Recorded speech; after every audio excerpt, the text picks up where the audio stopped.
A shout out to Ge.Holla and Hey, GeHolla, G.Holla. GeHolla, Charlamagne the God here, man. All y'all said entertainers, shout out my guy Ge.Holla.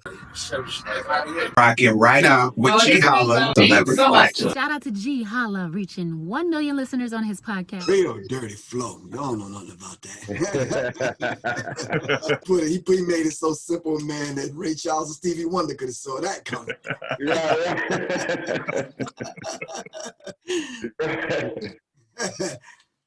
Yeah, man, you're a legend, man. You're a legend, man. I'm like, your literature, man. Like, where you get your literature from? Like, oh, I know you got your study somewhere with a lot of literature in it. I just want to know, like, how you build your literature up. I think that's a very good question. I've never really been asked that question before, but I think I kind of put it together through my experiences. Just like you constructed that song, I can ask you, what kind of experiences did you have that made you put all those different instances in those particular songs to create and put that song together? So I treat my body of work just like you treat that song. You understand what I'm saying? It's like I put this together, the psychological covert war on hip hop. I put this together based on my experiences in the music industry and what I was seeing behind the scenes. You understand what I'm saying? And I just put it together and I said it's a war that's going on. But covert, it's a hidden war that's going on a psychological level. And I just put it together. That's it. That's deep. This, in reference to being an artist, this would be my album. You understand what I'm saying? I got 10 chapters in this book. Each chapter's a song. All right. So you got it. It's there. Hey, I appreciate it, man. It means a lot. Oh, give thanks, good bro. Definitely. All right. But like I said, just what I do in my experiences, I may jot some things down, remember some experiences. And when one particular thing keeps happening over and over and over, I just say to myself, okay, what's the backstory behind that? What's the underlying meaning to that?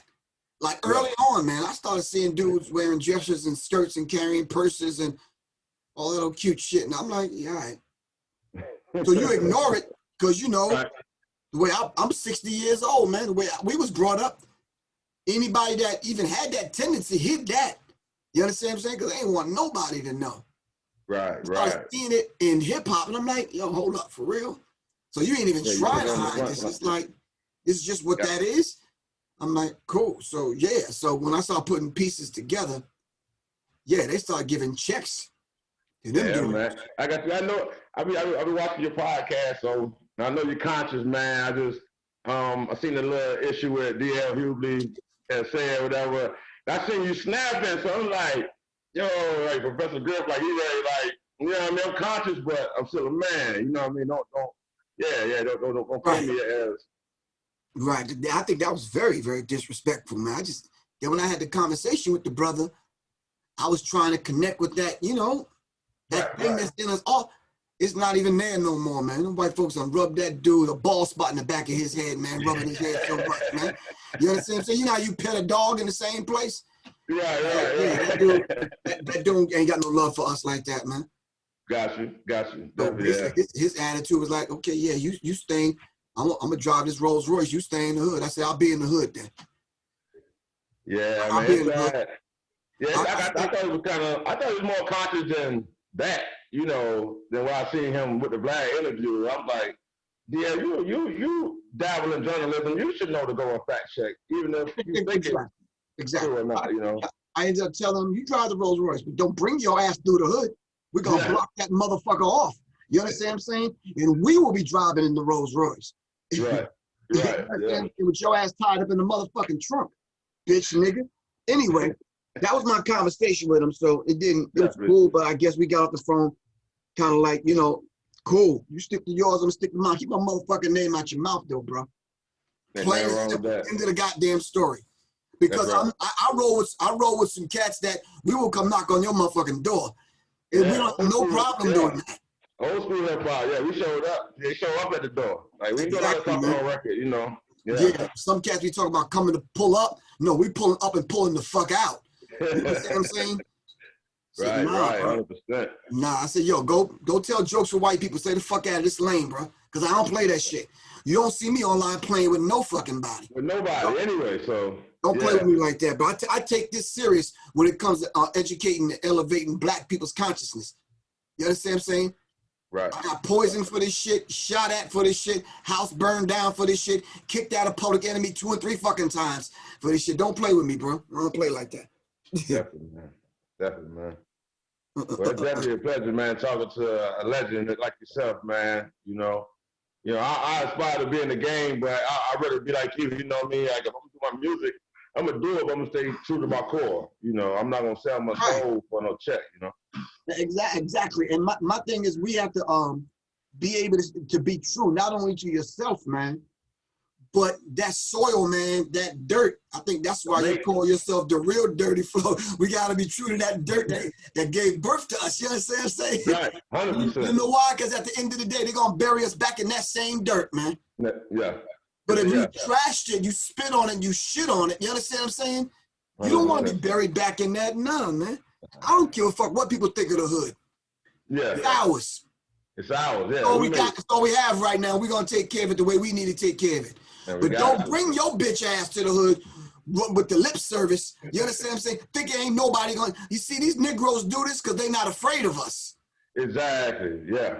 Once they start fearing us, then they going to think 5 times when they start running their mouth like the Charles Barkley and the rest of them Negroes, man. Candace Owens and the rest of these fucking flunkies. They better be glad my ass ain't in charge of shit. For real, man. I'd have an army that they could see and one that they can't see. See? For real. That's what's up. But anyway, but I really appreciate the song, bro, for real, man. Hey, thank you, man. That's my song "Strange Fruit" off the Nakarima album. It's American backwards, but instead of the C, it's 3 Ks. So, Nakarima. You check it out on all major platforms. You just type it in. It's the only thing named Nakarima in the world. All right, give thanks, man. All right, be well, good bro. I have a serious Tupac story that not too many people, like. It's one of those kind of, because I'm one of them brothers, man. I got, I had 3 girls of my own.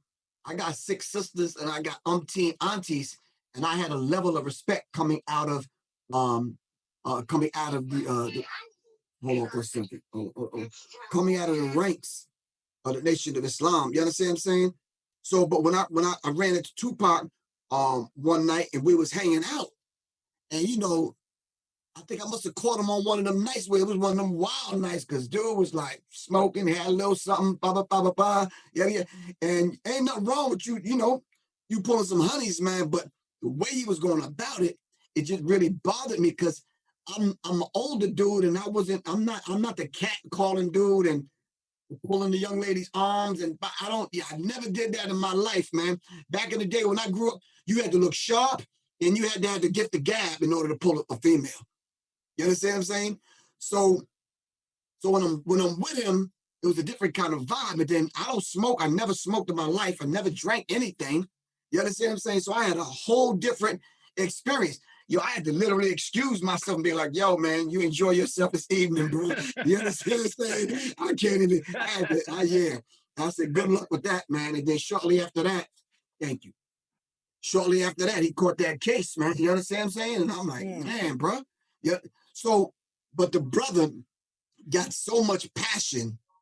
You understand what I'm saying? I mean, he could lend you some and still have enough for his life, because he was just filled with passion, man. But I think him being a Gemini, he was wrestling like I wrestle. Like I'm sure all the men, I'm built for this, but this world's life, I don't feel comfortable with this shit, man. You understand what I'm saying? That's how come a lot of times I'm at odds with people that feel comfortable in this. I'm like, bro, you ain't mad at nothing, like absolutely nothing. I'm not saying being mad all day, every day, and let that affect your life, but I'm saying there's some shit for me to be mad about that I need to correct for my children's children coming behind me. You understand what I'm saying? Right. Tupac had that spirit, man, and nobody could take that away from him. That's why he'll forever live in the hearts and minds of us as people that that admired it. Hold on, bro. Hold on, bro. I'm only 60. So in the 80s, I was in my 20s. I was in my prime. Evolving, and to be honest with you, and I'm not, please, family, I'm not trying to offend anybody on here. But if I do, who gives a rat ass? Somebody invited me on here. If y'all wanted to invite somebody else, they would invite somebody else. In the 80s, we had AIDS, AIDS, Africans in deep shit, or America's doing the shit that we had to deal with, amongst all the other fucking problems. Hip-hop was born, and we answered some of that stuff, and then they hit us with crack. Same thing they did with the 60s. So you kind of figure, when I was born in the 60s, 20 years later, they did the same shit in the 80s, and then that period of time went through where cats, I think like y'all, came through the 90s, and then now in the 2000s, they're hitting us with this shit again. So every 20 years, they're hitting us with it. You understand what I'm saying? And that's real. So I've seen hills and valleys with this thing. You understand what I'm saying? And every single 20-year period, it seemed like my ass get more and more fucking radical, because I swear, Uncle Tom ass, coon and bitch ass nigga, I swear I do. I swear, man. Then you call me. Then you call me. It's like, man, bro, I don't even know how to express that. The English language won't even allow me enough words, man, to even express how I feel about them kind of Negroes, man. You understand what I'm saying? So I've experienced that, and I see black people striving to get through this madness that the United States government is putting on us, making it through, but yet it seems like we have a setback, man. And I'm tired of losing brothers like Pac, man. I'm tired of losing good people. What's the brother name from the Black Panther movie? Chadwick Boseman. I'm tired of seeing good people. Why can't some of them cool ass niggas get a brick upside their head, just fall out of the sky or some shit, or one of them planets hit them motherfuckers upside their head or some shit? Why they get to live long lives? And the people that really mean something to us, you understand what I'm saying? I feel a certain kind of way on both sides. I feel that you're probably one of the rare individuals even on this platform right now that have even heard the song. I feel a certain kind of way because I'm still relevant and I'm putting this stuff out there, and not too many people are even checking for it. My album been out since May. You understand what I'm saying? And I was surprised, man. My wife said she was in the park and somebody drove by blasting one of my songs. She was like, okay, that's rare, because you don't hear my stuff like that. Right. I don't hear my stuff like that. You understand what I'm saying? But to answer your question directly, I was telling the story about what happened to Ahmaud Arbery on that song. And what I had planned to do was to do one song for every black man and woman that got shot down by police. I don't give a damn. If I'm 100 years old, I'm doing a song. We owe that much to them. You understand what I'm saying? Whatever monies that I make from that particular song, I'm going to give it back to the family, man. That's what I can do. I can't gather hundreds and thousands of people together and everybody give hundreds of thousands of dollars and we yada, yada, yada, whoop-de-whoop. I'm going to do what I can do as an example for all of us on here. That was the plan. Not only a big part of the plan, but that was the plan. And but we have to be very transparent and very real, brothers. Seriously. A lot of our own had a lot to do with that, man. That's why Russell is on the run right now, running from these rape charges. You understand what I'm saying? It was Leo that got with Chuck, and whatever that plan was like to get me thrown out of Public Enemy. And then even recently, Public Enemy, Chuck, Frey, whoever, signed back with Def Jam, and I got kicked out again. So like what is that about? When are we gonna start checking that? Like, yo, like, come on, I can't get a phone call, I can't get, you understand what I'm saying? Where's the level of respect? Now, if I came up with you brothers since I was yay high, right? You don't think we owe one another something? I got none of that, bro. I got none of that. So it's almost like them saying, we're gonna sign this thing with Def Jam. All right, we're gonna get this whatever little loot. We're gonna use their machine to kind of blast this album out all over the world, whatever, and basically like, fuck you. Now, mind you, my album is out the same time Public Enemy released theirs.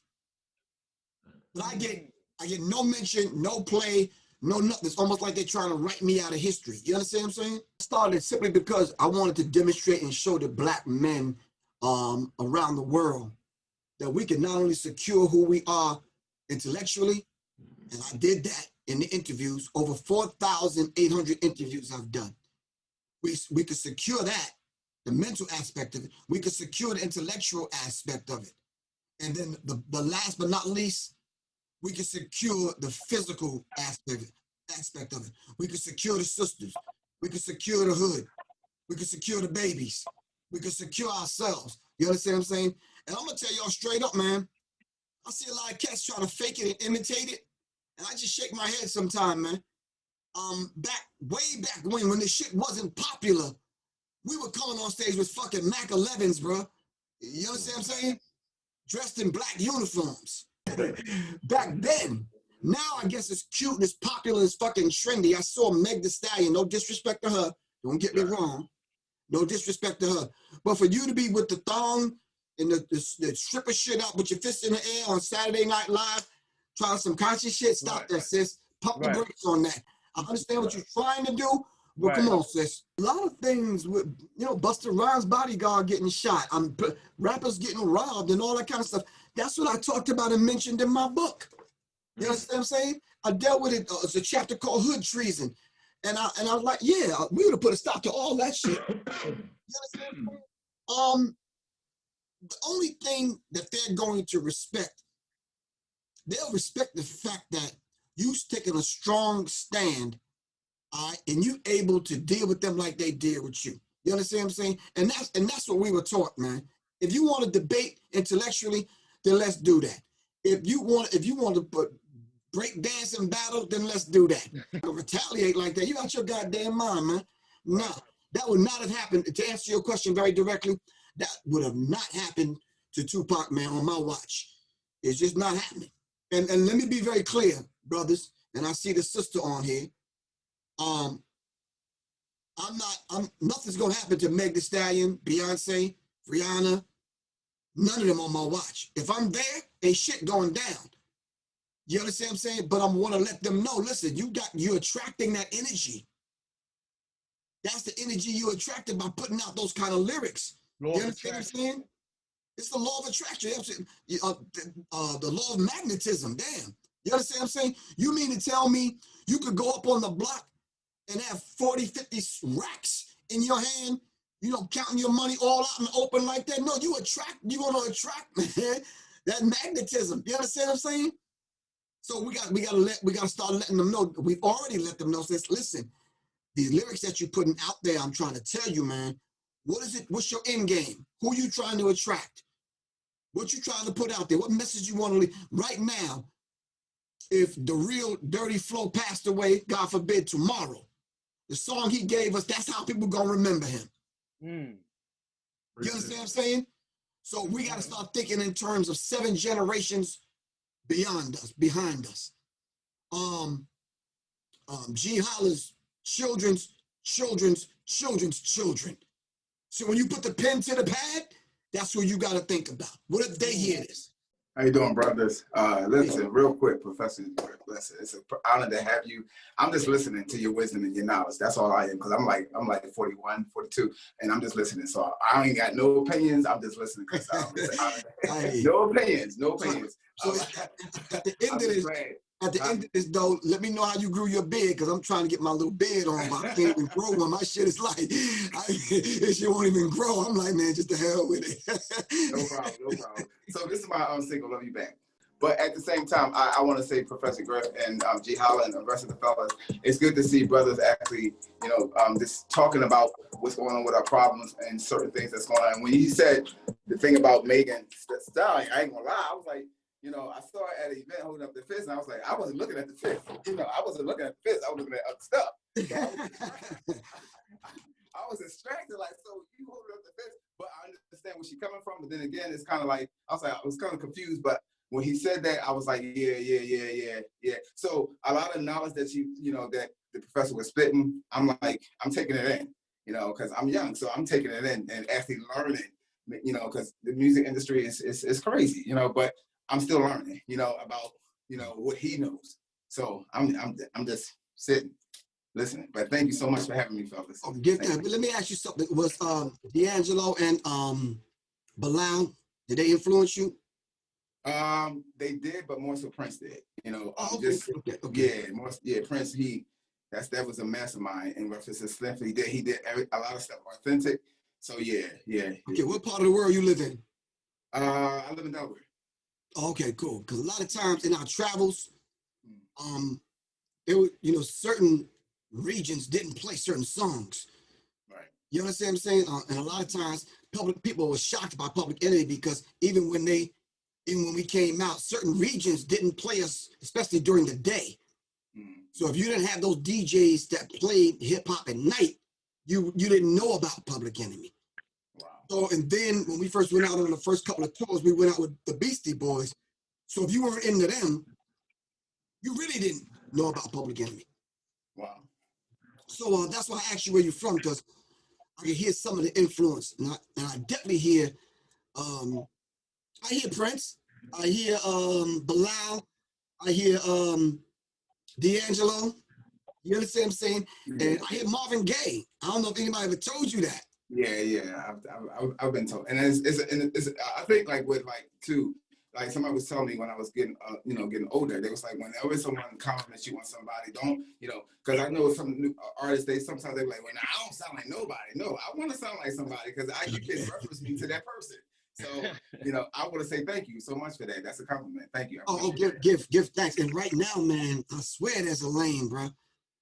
I'm saying rather than step in a lane, and I'm saying this to all of us on here, regardless of what we do, fuck them lanes. Make your own. Create your own.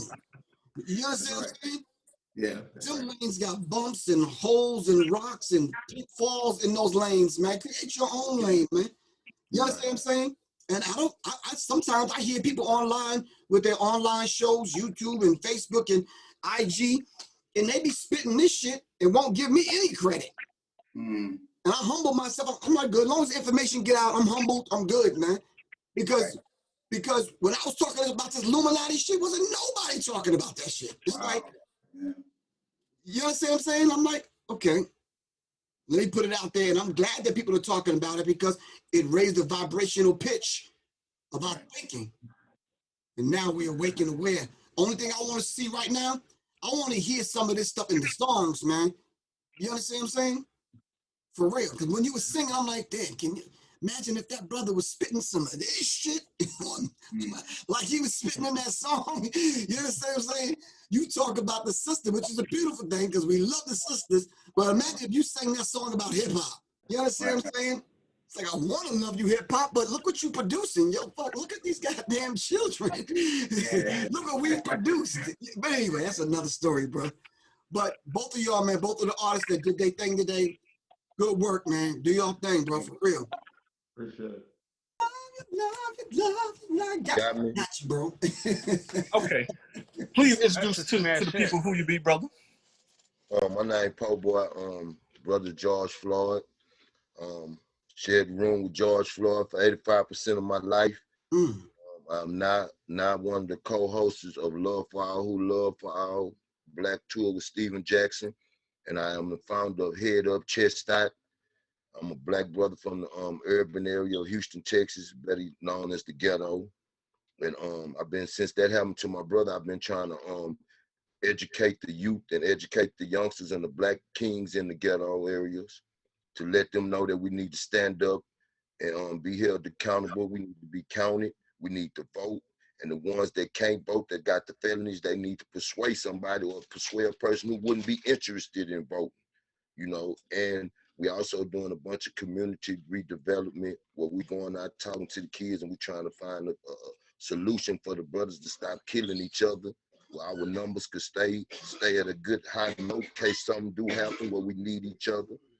I've been trying to I've been going around feeding the homeless from Flint, Michigan to Texas, me and Steven. I just been doing a lot of things, but for the most part, Ge.Holla and his people, I got close with them in Augusta. And I see that they trying to do the same thing that I'm trying to do. And I'm sorry, first of all, salute you, Professor Griff, you and everything you stand for. everything that you have did for our culture, for our race, you and your brothers, the whole public enemy movement, but especially you and your militant brothers. I salute y'all, man. You know, I go back right now and I look at some of y'all videos and some of the things that y'all got, you know what I'm saying? And I ain't gonna lie, I kind of mark what I got going on off you brothers, because you brothers a positive force, you know what I'm saying, for us at the time when y'all was out. So, you know, right now, Join the meeting. We trying to involve what we got going on, you know, based on some of the things y'all did, because y'all made a lot of progress. We appreciate that, man. Yeah, I salute y'all, man. You know, blessings. Okay. Anytime you need me to come to the H-Town, let me know, bro. For real. Okay, man, that's for sure, Griff. Like, you know, we just trying to do a lot of things to uplift our people, man. You know what I'm saying? So we can keep our numbers, you know, and we can keep our brothers out here free with us in case we do need each other. Right. You know what I'm saying? And that's mostly the group that I focus on, because that's the group that they think more about the glamour and more about taking care of their family before they think about other things. Right. Okay, cool, good, bro. I'm gonna put my phone number in the chat. I don't mean to cut you, but Mr. Griff, I got a speech that I got on our platforms that's kind of like causing a lot of buzz out here. And it's mostly because the lingo and the language I use, it fits the community area. You know, a lot of times when we using them big words, they don't understand it. So you have to get direct with them. You know, especially these youngsters, you got to tell them a certain way for they can grab their attention. Right. And like I say, I got a one out right now. It's called 846, Voice of the Ghetto. Okay. And it's on our platform. I would, if I don't know if I got time, I'll let y'all hear pieces of it, because it really touches the young brothers for sure. Like I said, from 16 to that 35 age group. That's that age group that we need, you know. We've been losing in these numbers on these polls because a lot of our brothers ain't voting or ain't trying to help. And they not knowing that if we don't get the right people in, they're gonna steady pass these laws to where when they get caught for partying, they're gonna do time like they actually doing drug deals or like they actually hurting people. And they only partying with these little small drugs and things. But when the system get them, the system designed to keep them locked in. And when they locked in, they're a part of their army. They're not a part of our army no more. Right. I got you, good bro, for real. You know, and it's like I'm just trying to reach out and tell all my youngsters and all my black kings and queens, you know, there's somewhere we got to stop and pay attention to what's going on, or we're going to be boxed out. And when our black kings and queens do have position and try to implement something, to implement a structure for us, our numbers going to be so low. You know what I'm saying, Griff? We're not going to be able to stand up for what they fought for. Right. I got you. Because no, we can look at it however we want. We are finna be in a race war. Well, that's one thing I have to disagree with. We already in one shit. You're right. We the only ones dying, shit. Yeah. And it's like the war's already on, shit. Yeah, and they not letting up. They gonna increase that November, this election. Yeah, see, I spoke on all of that on, like, you know, they tell us next September we're gonna get the laws changed, we're gonna do this, we're gonna do that. But it's like when that happened to my brother, they didn't change laws and implement a new bill so quick. I thought we had to wait till next September. But when we get to tearing stuff up, now they coming with all new type of tactics, ways that they can, you know. Yeah. But for the most part, I don't know. A long time ago. G, I don't know if it's okay or not, but I sure want them to hear a piece of this, G. Let's do it. Okay, I'm finna give it to you right now. The time is now. We not asking, we demanding. Wake up, ghetto. Can't you see what's really going on right before our face? The time is now, right before our eyes. Modern day lynching is taking place. My brother was killed right before my eyes. 8 minutes and 47 seconds changed the whole outlook of life for me. And then you tell me you don't know what to charge him with. Well, hey, don't charge him. Let him go. Drop him off at the nearest ghetto. I won't stop till justice is served. We'll see what they got going on then. And then you complain and you talk about our black youth, black on black crime, how they tearing up their cities and they ghettos. But you never tell the other side of the coin how you got them strapped and lost in their ghetto. Not having the funds, not having the things they need to function on a normal day basis. Forced to live like savages. The time is now.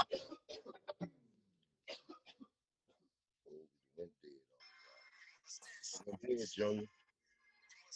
Sorry, y'all. Speaking on this. No, that's peace, man. That's peace. But it's on all platforms, y'all. You know, it's on Apple Music. They playing it on Round Hill Radio, all in Augusta, South Carolina, North Carolina. It's a bunch of outlets that's trying to help me get this out. And like I say, as it go on, if y'all take time to hear, when y'all get time, y'all will see that it's touching a lot of bases, you know, that we need for our young people to hear that they're not hearing because they're too busy listening to people telling them how they came up to the club in the fly ride and left the door. Using that to tell them it's cool to pull up in the fly ride at the pole. You know, that make you look like a king when you go in there and you standing up for your people and you trying to make change. That's what we stand for.